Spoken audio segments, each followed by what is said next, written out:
Okay guys, just a generator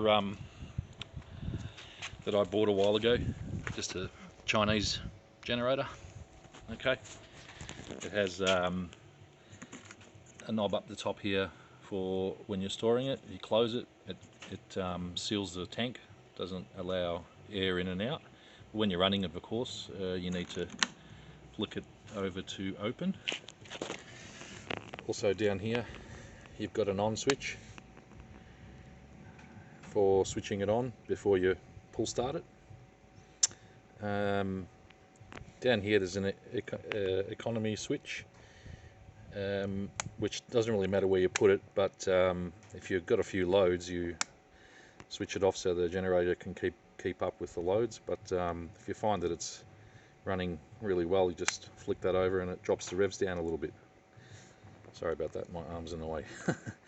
Now this one was stored for a little while and it had fuel in it, which I don't recommend that you do.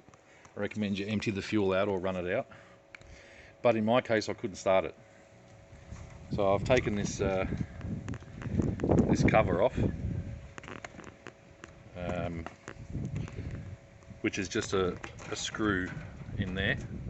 You unscrew it and then the cover comes off, and then you're left with this and you think, how the hell am I going to get this started? There's no primer on it. Anyway, there isn't a primer on it, so what I did was disconnect that fuel line, emptied all the fuel first, of course, the stale fuel, disconnected that with a pair of pliers and pulled the hose down and emptied it out onto the outside here, and it was pretty stale, the fuel. Then I took this cover off by undoing that nut, and then down here a screw that holds all this together, and inside there underneath all that is a fuel bowl. Undid the fuel bowl, emptied that out, put that up again, screwed it all back together again, and still wouldn't start.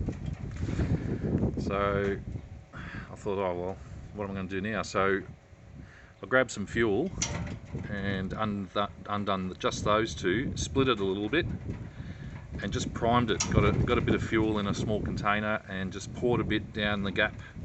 When that's taken off this way, there's a gap in here.